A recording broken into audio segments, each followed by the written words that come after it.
Flames, German trash, glitter, IV action crash. Broken scenes torn to shred, cheap fabric from blood to head.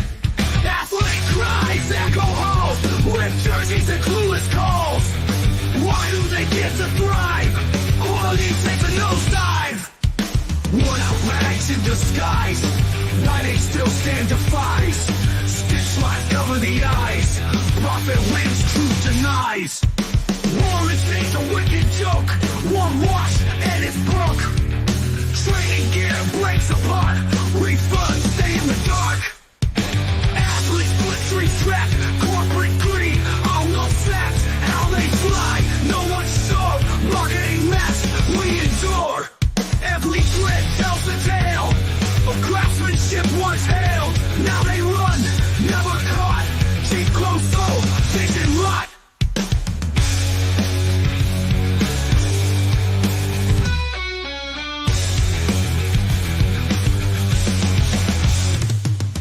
Athlete cries echo halls, ripped jerseys and clueless calls. Why do they get to thrive? Quality takes a nosedive.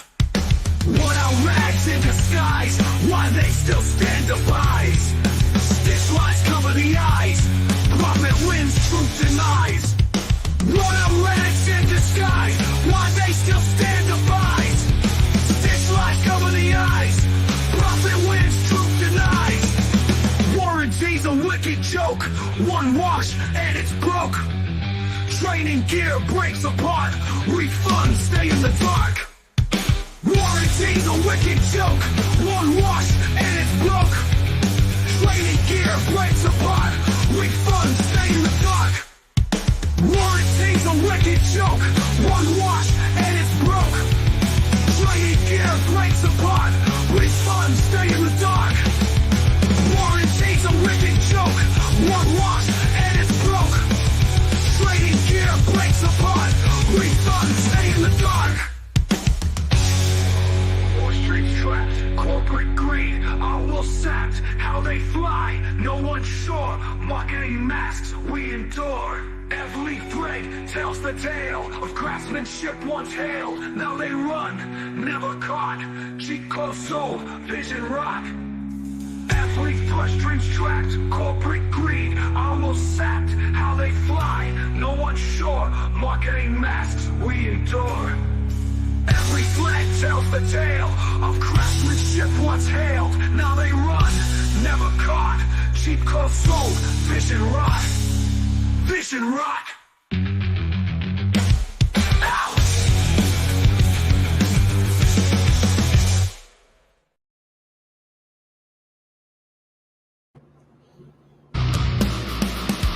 You're tuned into RBLR, the home of Tampa Bay's Reveler Sports. 4 seconds left. In front. Happy moment. The Tampa Bay Lightning have won the Stanley Cup. And the Tampa Bay Lightning have won the Stanley Cup. Lightning strikes twice. The Tampa Bay Lightning win their second straight Stanley Cup.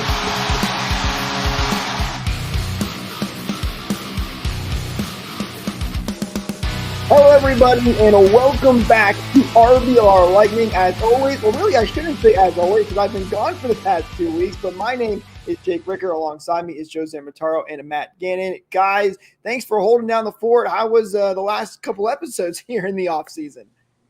Arguably the smoothest that we've had in a long time. You know what? I walked myself into that one. That's fair.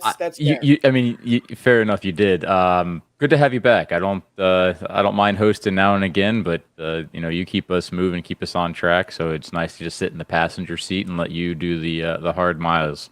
You keep us grounded, Jake. We appreciate having you back. I love having the Holy Trinity here. It might be blasphemous calling us the Holy Trinity, but I love having all three of us here.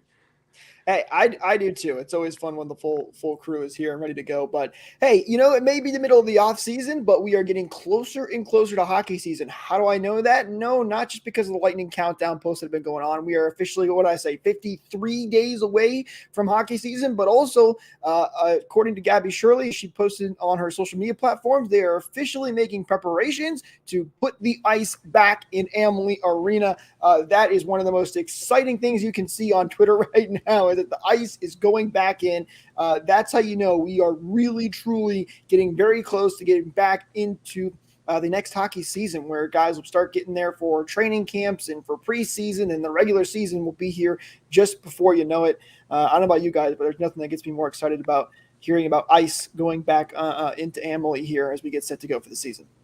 I was coming into the start of the show, I was feeling a little sluggish, and then we had that intro music that we hadn't heard before in the waiting. That got me all sorts of hyped up. So between that and the fresh ice that's going in, if you guys haven't heard some of the intro music that we do, the Eureka, our producer, basically bangs out a fresh track every time that we go live, and that one was a fun one.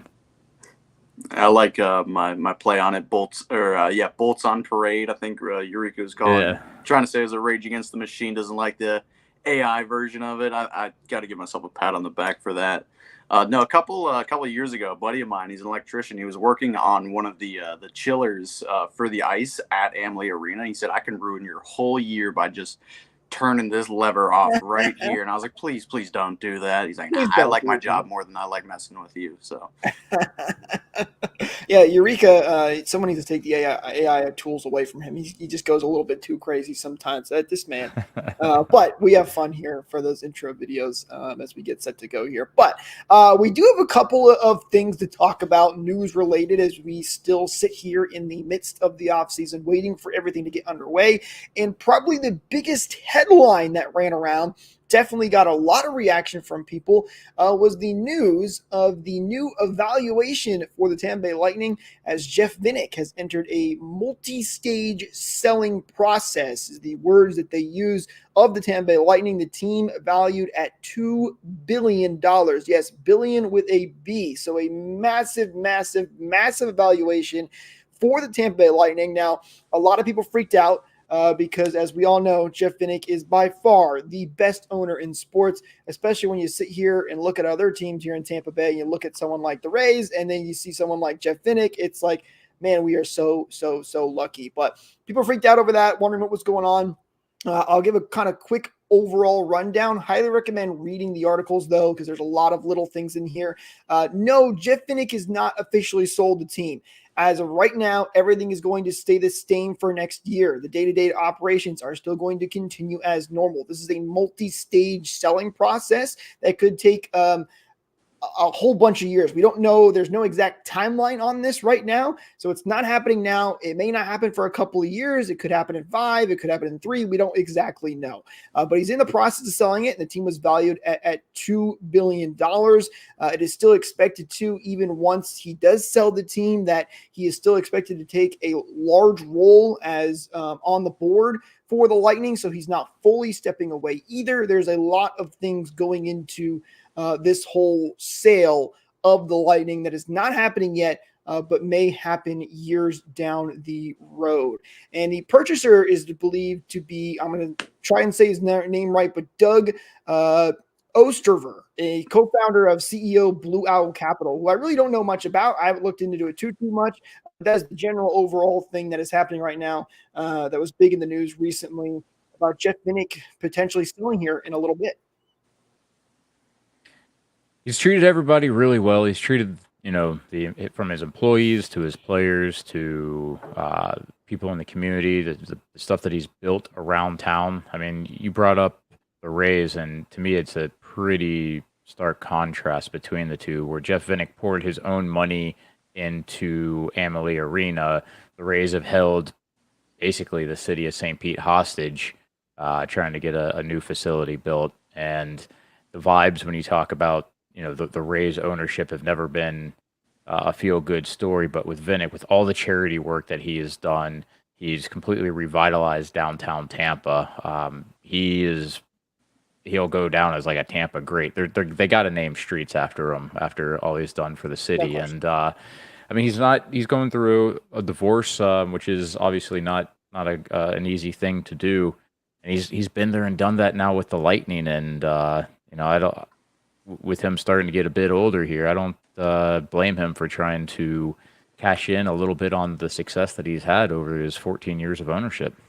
And like, not that there's been signs of it, but it was last year or the year before where he sold a good chunk of shares away too. He's still the majority owner of the franchise, but maybe we could have seen this coming. And it sucks, losing not only the best owner in the NHL, but arguably sports. I'll make that argument any day of the year, but at the same time, what an investment by him, to buy. Does anybody know what he bought the franchise at, regardless of what it is? Estimated between 170 and 180 million. Oh my God. That's a darn good investment right there. No question about that.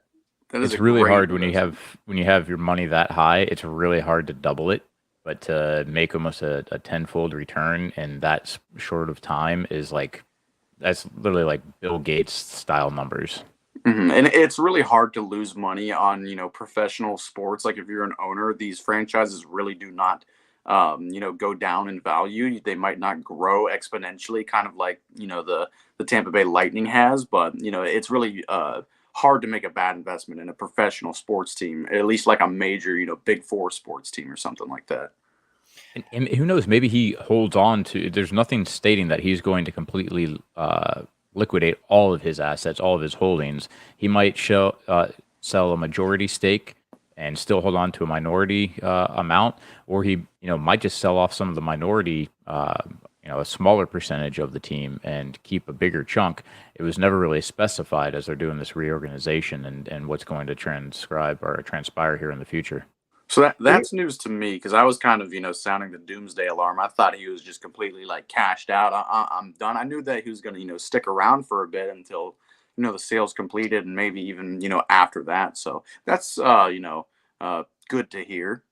Here's a couple of lines from the article, and that's what I was kind of trying to mention at the beginning before getting into this. But it basically says current owner Jeff Vinik will retain full operational control of the organization for the next several years. So again, this is something that is not happening immediately. This is just an evaluation, probably something that got leaked probably a little earlier than the Lightning maybe wanted it to, but there will be no immediate change of ownership control and no change in day-to-day operations. And also he will continue to have a significant ownership stake as part of the new group. So those three things right there should tell you that, yes, he is in the process of selling the team. We don't know how many shares exactly, but he's still going to be a part of the Lightning. Basically, and you can kind of have seen this coming over the last couple of years. I think we talked about this before when he sold some shares a while back.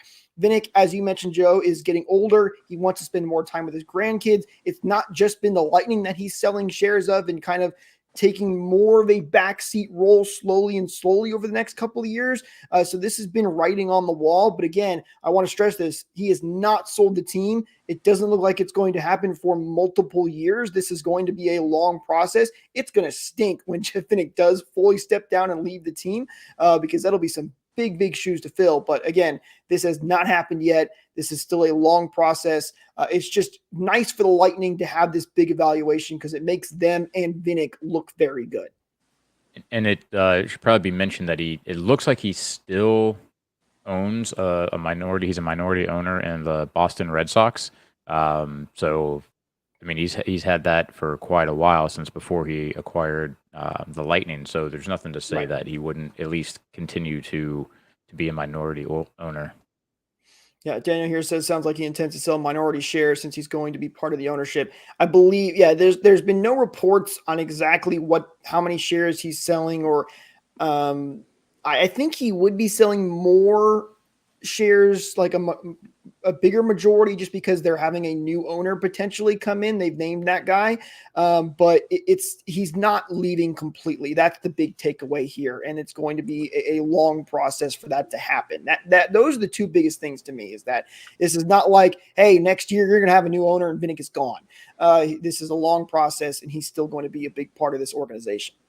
Yeah, it's hard enough, to buy and sell $3,000 cars sometimes. I get a lot of complicated deals or boats or bikes, whatever it might be. I can only imagine how complicated and intricate, a $2 billion, in the realm of, the $1 billion sale, something like that. It's got to be a lot of You ever watch that TV show Ballers?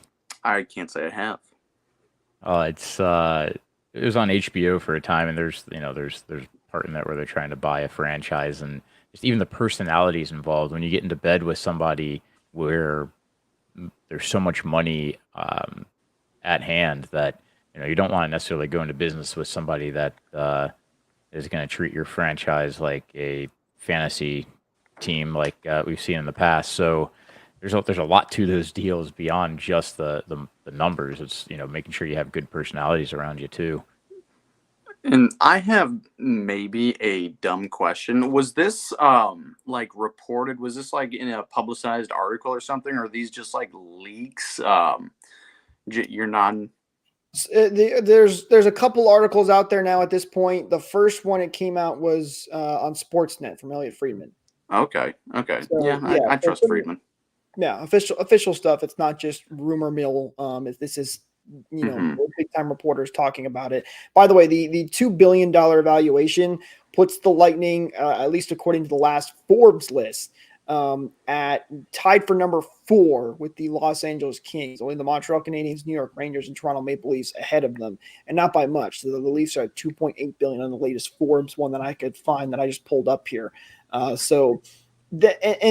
that's the big thing, for me, is the evaluation. Again, at the end of the day, I know a lot of people freaked out over this news because I think some people were concerned and thought that Vinik was just going to be gone and it was going to be, a quick process or something like that. But, at the end of the day, this doesn't really change much. It will happen in maybe a couple of years down the road. But it's nice for the evaluation and it makes the franchise look good. But at the end of the day, it's nothing crazy. This is just business as usual right now as we continue to move on. Maybe years down the road, once it's back and it's gone. Yes, I mean it's at the end of the day, this has changed nothing. Nothing is changing for next year. It's not going to change anything in terms of day to day. It's not going to change anything in terms of the way the team runs or the product that's put on the ice. But what it does do is give us ammunition about towards all the haters that say that we're not a real hockey market, that we don't have a real franchise. All of the hard work that has gone in by the Vinik Group, by the team, by the fans to support them, you now have a dollar amount that you can actually go back and show the receipts for and say, hey, yeah, we're more than just a joke. We're not someone like Arizona where is no longer even they're playing in a college rink. We have a real solid fan base here, and it's proven, and there's nothing that anyone could ever say to be able to say otherwise. It's a big deal for fans. But the Stanley Cups and boat parades, I think, speak way more to how much of a great franchise we have than some evaluation put together by some big big Forbes people. I mean, it's an evaluation. They could have said that the evaluation was $1 billion, and that's still, looking at the franchise and what they've actually done over the years and what Vinik has done, as we just talked about, that's a bigger deal to me than some number. That's why this news wasn't crazy to me. It was crazy that, oh man, this is going to happen eventually down the road, it looks like, but at the sheer number, to me, it's more about the on-ice product and what the team does in and around the city and the organization more than what the number says. And we have both of those things in our court right now. We're a very successful franchise, any way you slice it. So you've got it's great that that's in our favor. And you also have, a $2 billion valuation that you can also hold over, 30 or 28 other franchises heads. I think it's really cool, being in front of 3 original 6 franchises, being behind the 3 biggest franchises, in hockey, in NHL, the Toronto Maple Leafs, Montreal Canadiens, and New York Rangers, or maybe it was Rangers Canadiens or something like that. But that's pretty cool. I love having bragging rights, and to me that is absolutely bragging rights right there. Who knows? Yeah, if you're 0.8 billion, 800 million behind the Toronto Maple Leafs.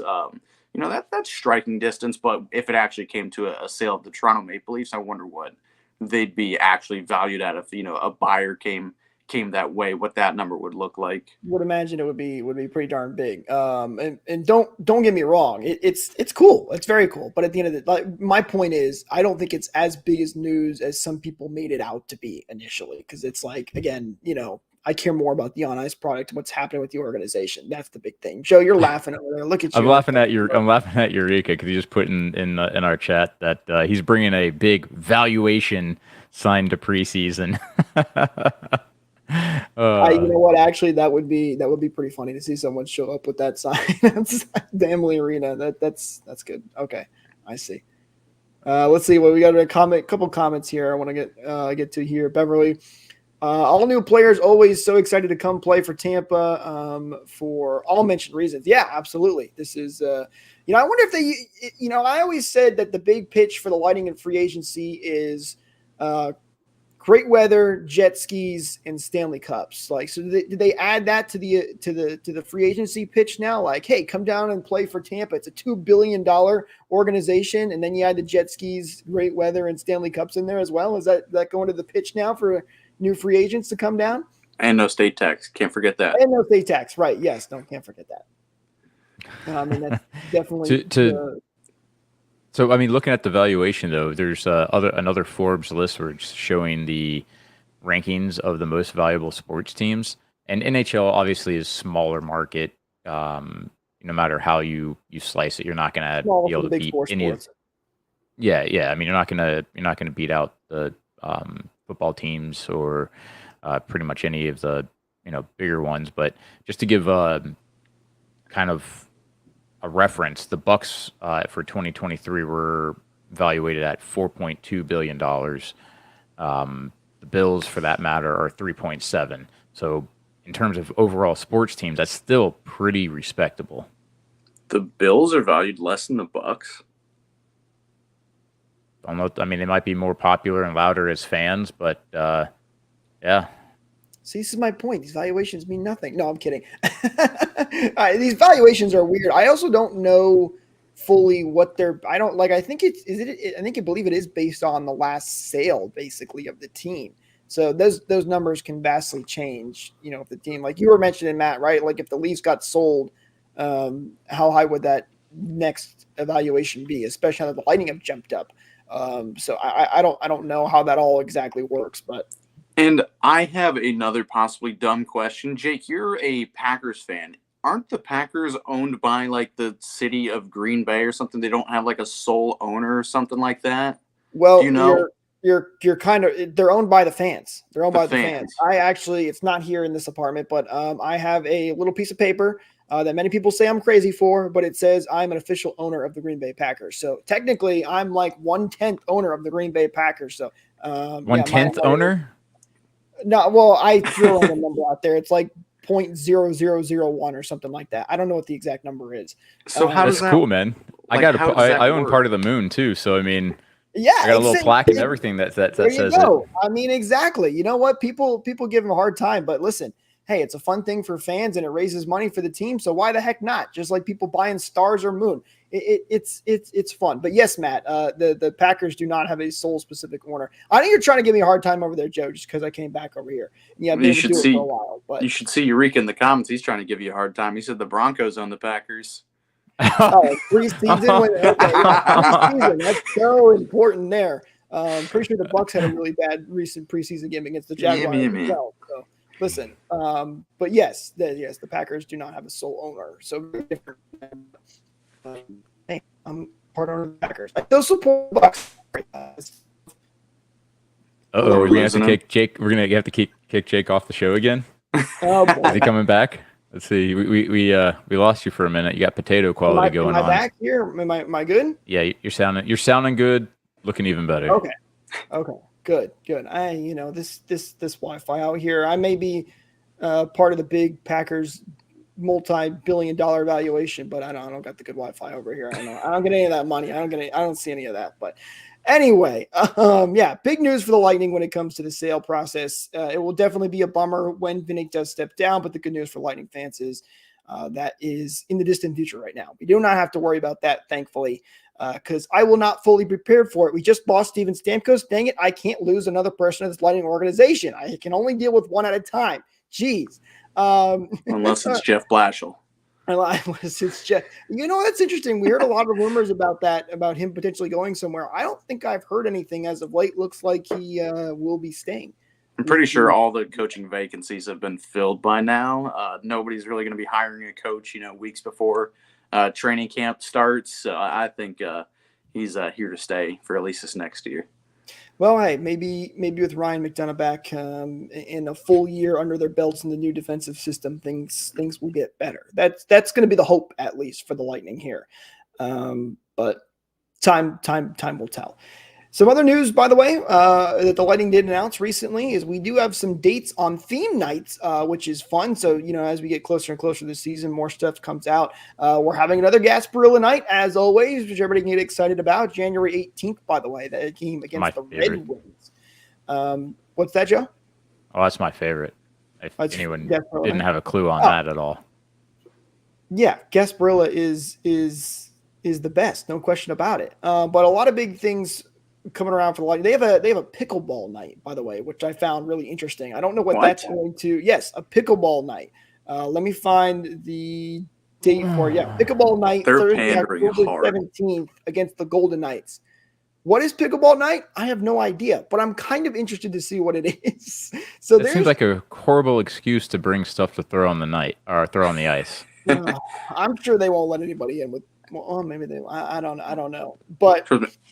The one thing I'll say about all these theme nights is I was looking through the list. You can check them out on the Lightning website. But the one thing I'm disappointed about is the NHL got rid of all the pregame jerseys. We're not going to have Gasparilla jerseys or pickleball jerseys, whatever that would be. What would pickleball jerseys look like? I'm into this now.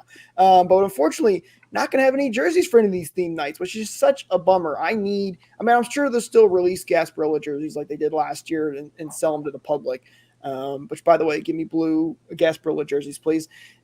But just a little bit of a bummer. There's always fun with during pregame when you get to see the jerseys. What can you even do with a pickleball night? I love pickleball as much as the next old guy, but what can you even do with that? Like something on the scoreboard? My guess is maybe they'll have some pregame activities where you can sign up and play pickleball or something like that with some Lightning alumni. I have no idea, but this is Matt. This is why I'm bringing it up. I was looking through the theme nights and I saw pickleball night. I'm like, what on earth is pickleball night? But we still don't get a Star Wars night, do we? Actually, you know what? I don't think I saw. I didn't see one this time. Dang it. No Star Wars night. I've been begging for that for years. If They did they had one on a a few, yeah. Well, haven't I really- must have missed out. You're saying that you don't think that they'd allow people to bring in pickleballs to throw on the ice. Could you imagine trying to pat people down to make sure that they weren't trying to smuggle them? Oh, that would be Sir, nice. what are you looking for? They don't know what themed night it is. I couldn't Hey. stop laughing thinking about it ever since they wouldn't let people in with it. It's like, well, sounds like a lawsuit just waiting to happen if they actually tried to stop anyone. Oh boy, Joe. Why? Hey, Why I don't not? know. They're themed fun nights. Have fun with it. Yeah, well, that's what they're for, and I'm very curious. Let us know, by the way, in the comments any theme nights that you guys are excited for. I'd love to hear what you guys have to think. Are there Matt, any other obscure ones on that list? I didn't see that come out. So, ones that they haven't done in the past or anything. Like pickleball, that really just stands out to me. I'm still just baffled at the whole thing. So there's Halloween night, which is always fun to see people. That's cool. Yeah, I mean they do that every year. I don't know what Thanksgiving game is gonna be where it's. I don't know how you really themed that one up, but I don't think it's I appropriate believe it's to do just a that game anymore, right? that's happening really close to Okay. Thanksgiving, if I'm not mistaken. Because there's also holiday game, which the NHL does not play on Christmas. So I think it's the games that are just close to the holiday, Christmas Yeah, / 2, 3 Thanksgiving, and they games. do some things. Yeah, a couple of them. There's a 90s night, which man, I'm starting to feel old because I remember growing up there was 70s night, and now we're all the way up to 90s night. They've been doing 90s night for a while, haven't they? I think they did it last year. They were doing the Yeah. reverse. They did reverse retros last year, right? Yeah, maybe it wasn't an official night, but like on the reverse retro nights, they did like 90s theme. It was retro themed. You know, they had the digital score clock and all of that. You know, I don't even know how you describe the alarm clock looking font and all that. I actually really like the retro theme, but I assume it's probably going to be much of the same for the 90s night. By the way, comment here from Daniel again. Wouldn't surprise me if they do a pickleball tournament and entrance comes with tickets, kind of like the marathon they do. Yeah, that's kind of what I was thinking as well. Like some kind of pickleball thing early on before the game. Maybe there'll be some alumni or players involved, and then if you participate, you get a ticket too, or something like that. Have you guys ever played?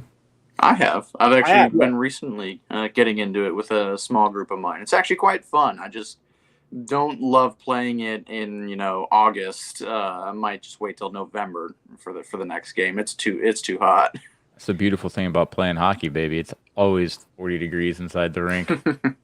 I do like pickleball, but I'm a bigger racquetball guy. That's my favorite sport to play right now is racquetball. Indoors. And that's indoors. You can play that indoors, so there's no heat. By the way, Daniel's absolutely right here. He said they had a pickleball tournament last season, the weekend they had more players into the Hall of Fame, and they did have alumni for that one. I remember them talking about that. So it's something they've done before, and hey, I guess it was enough of a success that they were going to have a full themed night after it. So, by the way, Matt, you asked me if there are any other weird ones. I wouldn't call this one a weird one, but there is golf night on Tuesday, April 15th. Lightning Panthers. So, that's another one. Like, I don't know. We're the tackiest golf outfit you possibly can find. Yeah. They're really pandering to the Florida snowbird crowd right now. Pickleball and golf night. Yeah, pickleball guy. You know what? That's very true. Hey, you know what? Why not? If they're going to be here, why not make it work for yourself? This is listen. We didn't get to a $2 billion valuation out of nothing, right? You got to have the best theme nights and everything. So, I don't know. Not to encourage this other team, but when I think of a golf night at a hockey rink, all I can think of is Happy Gilmore playing in his Bruins jersey. That would have been a good one to do it against. Although then you get fans and Bruins right. jerseys. That's the thing. It'd be too obnoxious, but yeah, that would be a funny get up for it. That absolutely would be. But hey, yeah, a couple of fun theme nights. Unfortunately, no fancy pregame jerseys, but I'm sure the Lightning will still have lots of different themed merchandise and all that stuff. There's also a teacher appreciation night? That's cool. What would you guys wear to that? To a teacher appreciation night? Yeah. Where are you going with this, Joe? Skirt. You're what, Matt? I didn't go anywhere with it. Matt's the one talking about wearing a schoolgirl skirt. We have gone way off. What have you guys been doing the last 2 weeks? Man, it's August. Ain't that true? I would wear my Lightning jersey to answer your question. I don't know. What else would you wear to I mean, maybe, I don't know, you could have some fun with it with like a dunce hat. Fancy, those fancy socks where there's like one's a pencil, one's a piece of paper. Like, I don't know. I mean, you could do that. Did you have something in mind here, Joe? It was a T-ball. I teed it up. I mean, Matt knocked it out of the park. That was where that was going. Okay. Listen. I don't know what people are wearing. Well, if you don't know what to wear and you need some gear, I have an idea. Shop.rblrsports.com. There you go. The awesome Team Inspire merch that we get over there. Lightning, Bucks, Rays, Rowdies, you name it. You can check it over at shop.rblrsports.com. And for our awesome listeners, whether you're watching later or live right now like we are, you can use code BOLTS and get 10% off your order. Links, as always, are in the description. Highly recommend going and check those out as well. All right, Joe, I see what you were trying to do there. You led me on for a while there. But we got it. So, no skirts available just yet. Pre-orders only. Okay, yeah, you can tell this is the middle of the off season, right? That we're oh boy. All right, so what else do we got to talk about today? I do want to mention, by the way, speaking of merchandise and jerseys, I was in Nashville these last couple of days moving my sister in. She's going to Belmont University up in Nashville. So we just moved her in, and I popped on over to the Predators arena trying to find Steven Stamkos so I could get him back and bring him back to Tampa Fortunately, I did not find him. But anyway, I'm mentioning this because I went into the team store and I checked it out. And Steven Stamkos in a yellow jersey just looks so wrong. It looks so wrong. It brought tears to my eyes again. But anyway, they interesting thing. They have all of the ads on the jerseys that they're selling in the store. So if you go to buy a jersey in the store, you cannot buy a jersey without an ad, which I found really weird because I know we've talked about this before because of all the ads thing. Luckily, thankfully, the Lightning still do not have an ad on their jersey. Please don't do it. But we're still good for now. But I found it interesting that they had ads on the jerseys in the store. I don't know about you guys, but if I went to the Lightning store and there were ads on the jerseys, I'm not buying one. Especially for like the new prices that they're going to be asking. Like I think like the authentic, like, you know, play, not the game worn jerseys, but the jerseys that they would wear in a game, they're going to be close to, if not over $500 or something like that. Like those are going to be expensive. Yes. That's ridiculous that you there was not a single jersey in there without a jersey ad on it. Every single one had an ad on it. I actually am like, do you guys have any jerseys without ads on them? And they said no. Now I think online you can still order ones without an ad, but in the arena they all had ads on them. I 100% agree with you guys. If you are a fan, you shouldn't have to be a walking billboard for the sponsor of the team. Or if you are, make sure that the sponsor is subsidizing some of the cost of those jerseys, so you're not dropping $500. Right? I'd take a $40 discount to wear the jersey, but you know how that end up on the back end. They just hike the price by that much. Mm-hmm. Like the sales you see on Amazon for Black Friday or merchandise that they, it's been discounted $200, but they hiked the price by $3. I'm really glad that Vinik has never had an initiative like that, and I have a feeling that under his ownership, we won't see something like that. At least I, kind of hope and pray. But because it's going to be changing soon. Well, I mean, it could be worth 2.2 if you just put some ads on the jerseys. Come on, look for your monetization options, buddy. That's the way that's what you go to consultants for, But as long as he's in the ownership group, you'd hope that doesn't happen. Now with this new valuation, who knows? Maybe within the next 5 years, we'll see something like that. That's what scares me, right? Like again, the valuation, the news is whatever, but like the day Vinik really does step down and fully leave, these new owners, what are they going to do? How are things going to look differently? The Lightning, I would expect Vinik would make sure he sells to the right people and they still keep doing what they've been doing. You don't just build a great organization and all this the owner leaves. It's possible, but I hope that does not happen because I'm very thankful to Vinik and not putting ads on the jerseys because, as you guys know, I am very, very, very against jersey ads. I hate them. I do not like them one bit. I have made that very clear on this podcast. So hopefully that continues. By the way, comment here from Daniel. Tampa has been looking for a jersey sponsor. They haven't found the right partnership. It's coming. Need to accept it. No, I do not need to accept it. I 100% disagree with you there, Daniel. Listen, it's why tarnish a great-looking jersey? And again, I don't want to look at a picture of Kucherov hoisting the Stanley Cup and then seeing a giant Publix logo sitting there or whatever. That's the only. Can we agree that's the best fit though? Like Publix? Yeah. Yes. Yeah. If you're gonna do it, well, see, the only thing with Publix though is their logo's green. Like, are you going to slap? You could do a white P. You could do a white P on the blue jersey, on the away jerseys where it gets difficult. But you could also, you could have two sponsors too. I think there's one or two, a couple teams in the league that have, home and away sponsors too. So everybody knows Publix. It's not like like their branding would diminish because you drop the colors and go just for an all white. Mm-hmm. But what about the away jerseys then? Do you do a blue P? I could get behind a blue P. That would be fun. I could. I don't want to see a doctor about that, but okay. Thank you, Matt. Thank you. My mind went juvenile right away too. My job here is keeping the show on track. Oh boy. But yeah, no, Joe, I'm with you. If you have to do it, Publix does make sense because it's a big thing down south and here in Florida. And my other thing is at least make the colors work. Like I hate like the Penguins, for example, they're black and gold jerseys and you slap this stupid giant light blue jersey ad on there. It looks terrible. Like with the Washington Capitals, what they did, they at least had a jersey ad where the colors match, where it's white or red, depending on home and away, and it's small. It at least blends in to the best of its ability. I still hate it, period.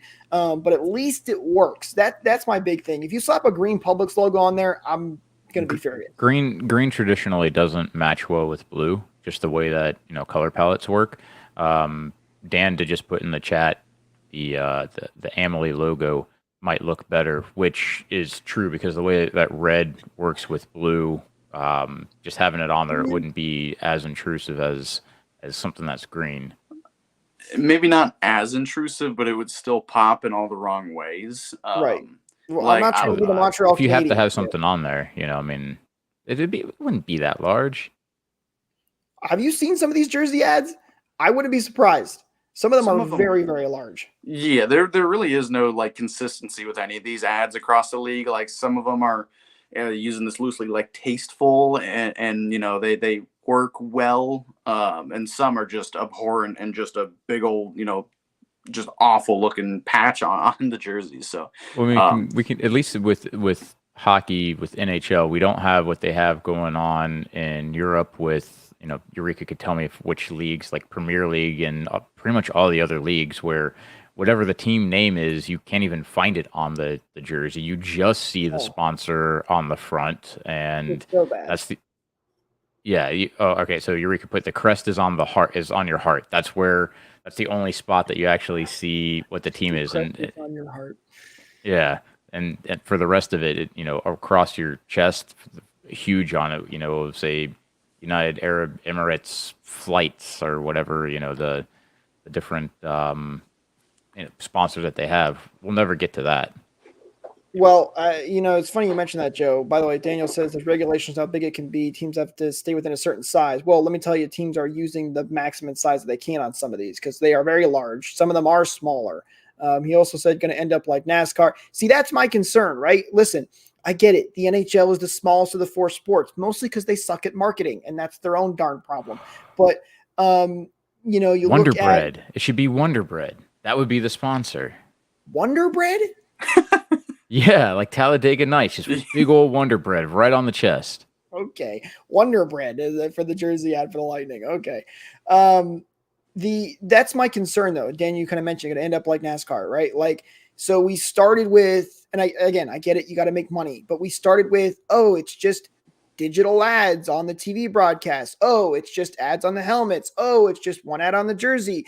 Where does it stop? They've constantly been adding ads all over the place, and the product continues to get worse. You cannot sit here and tell me that the digital dasher boards look fantastic or the giant Jersey Mike's logo that sits in the middle of the ice when the puck's going across looks great. It doesn't. And my question is, where does it stop? I don't know. Thankfully, the Lightning have not gone too far, but how long does it last? Like you mentioned with the change in ownership that could be coming in X amount of years. Well, they've put logos in the ice for the team for as long as I could possibly remember, and they've then started putting logos under the ice for major sponsors as well. The fact that they're going digital isn't to me like a huge deal. It's just a different technology to be able to display the ads, and it is getting better. Like there were, of course, in the first season, the dashers would disappear players' legs or do other weird stuff, but it's getting a lot better where it's almost seamless. And I don't think that it takes away from the sport. I don't think it takes away from the sport. Look, I don't look at the puck half the time when I'm watching a game. That's not where the action is, in my opinion, is watching just the puck. So if it disappears now and then, I don't even see it. But I mean, it's enhancing the revenue for the leagues, which is going to enhance the product where you can pay players what available resources they have, and then it's inevitability with the way sports is going. Well, I mean, yes, listen, money is good. Money is going to help build the game. But to me, there's just better way. Like market your sport better. Let's start there. Ads are not the only way to make money. By the way, if you're shocked here, Daniel disagrees with me.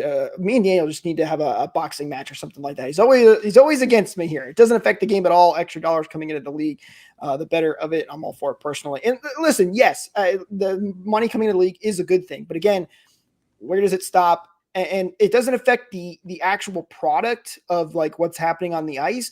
But to me, it just doesn't look good. Again, I don't enjoy sitting there watching the Lightning and having to watch a giant like that Jersey Mike's logo that they do on Bally. It's huge. Like it's way too much. And it drives me crazy. And Joe, you mentioned the dashboards are getting better. I haven't really noticed that. I still think they're terrible. I still notice tons of problems with them. But listen, I'm a very, I guess, old school person, you can say, in the thinking of I don't like it and I'm not ready for the change. I get it. It's coming. A lot of teams are going with ads, and that's just the way it is, unless you're the NFL and you make tons and tons of money. But I don't like it. I hope it stays away for as long as humanly possible. But only time will tell, and there's nothing much that we can do about it except sit here and complain on this podcast. That's all we can do. Right? You're saying you're looping. Yeah, sorry, just me. I'm the only one that always that doesn't like it. By the way, if you guys want to join the conversation here you see all these great comments from Daniel. We appreciate everybody that joins in. I had a couple other people too, as Beverly's always on here as well. If you guys want to join the conversation to talk, make sure you follow us at RBR Lightning, at RBLR Sports, like and subscribe, all that fun stuff so you don't miss out. Ring that bell for notifications so you don't miss out when we are going live. You can join us here. Throw some comments in there. If you wanted to disagree with me, just like Daniel does all the time, have at it. We'll have some fun to talk about that stuff. Excuse me. We do have one more thing to talk about here, and that this is on ice related. The Lightning have made a signing, and it is a PTO, a official tryout contract to Logan Brown. And you may remember that name, and it's because the Lightning signed Logan Brown last year, but due to injuries, he never played a game last season. So the Lightning signed him to a PTO. Will he officially be on the team? We'll have to wait and see. But if you remember, Austin Watson was also signed to a PTO and ended up playing a pretty significant role for the Lightning last season. I don't know about you guys, but I'm excited to see how Logan Brown does here in the preseason and training camp. He was a guy that I was looking forward to having in the bottom six, thought he could maybe do something for the Lightning last year. And, we'll see how it plays out here. But I'm curious to see what he can do for the Lightning. Yeah, I was kind of excited about him last year when we signed him. He was a former top 10 pick. I think he maybe 11th overall or something like that. I can't That's remember correct. Which was it, 11th overall? 2016 by Ottawa, 11th overall. 2016. So that is 8 years ago now. That first round pedigree quickly dwindles off. He's had production with Ottawa. I think he played a little bit in St. Louis as well. But I still see potential there. He's a big guy with a really nice shot. He'll probably end up on the AHL squad with the Crunch or something like that, and might be in a fill-in player kind of role or something if he excels down there, especially being a bigger bodied guy like that too. You get an injury and you can plug him in the bottom six, something like that. That's wishful thinking. Hopefully he can stay healthy. Hopefully he can impress at training camp.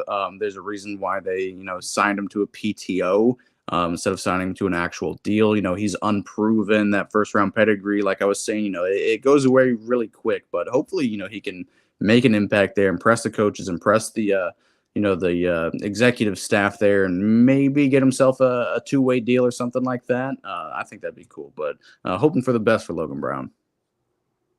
I honestly don't know much about him, but since we have been trending towards losing size, having someone 6'7" would be good if he could make the squad.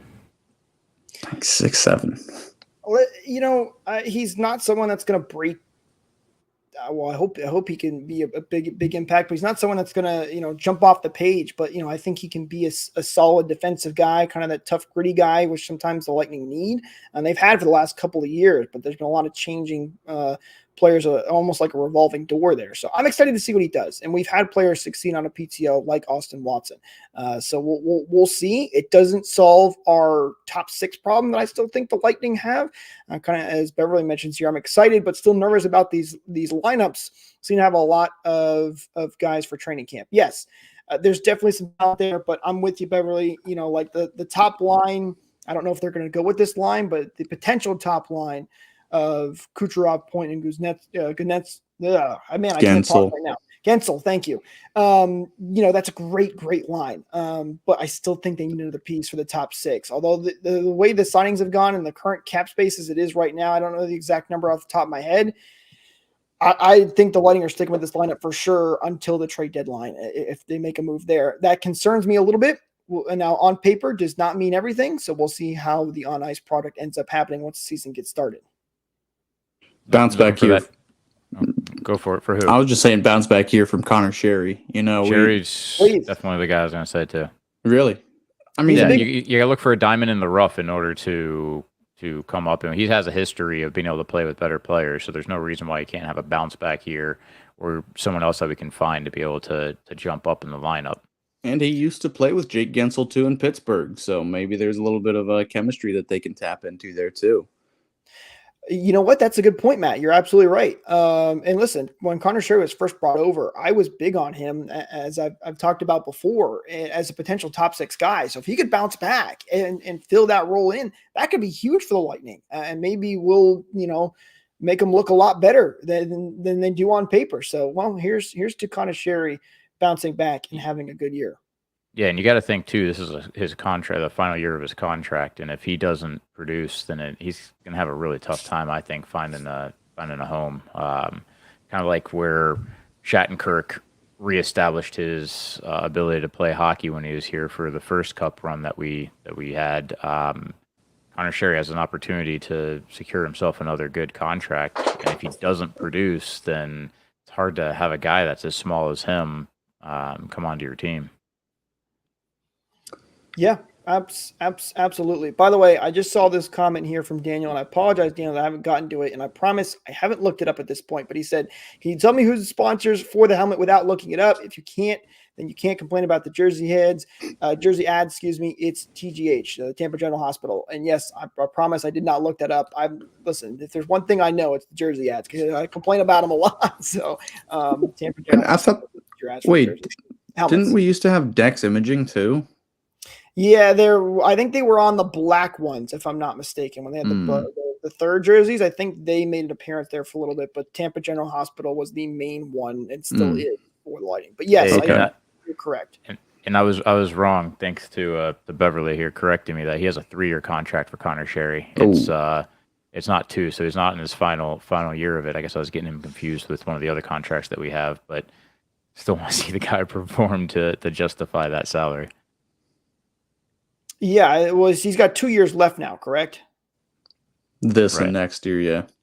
Yeah, 2 years left. So hopefully he bounces back. We'll see how it all plays out. But hey, as we get closer and closer to training camp here, you know, maybe we'll see some guys pop up at a training camp that can maybe make a crack at the roster. Listen, the way the Lightning have had success for the last couple of years has been some guy that nobody knows about jumping up and making an impact early on in the season, whether it's been Ross Colton, whether it's been Nick Perbix, there's always been one guy. So guys, that's going to do it for us in this episode. Thank you so much all for tuning in with us live. Don't forget, you can follow us at RBR Lightning, at RBR Sports, like and subscribe, ring that bell so you don't miss out on notifications.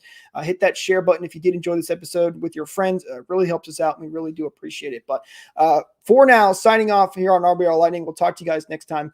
And as always, go Bolts.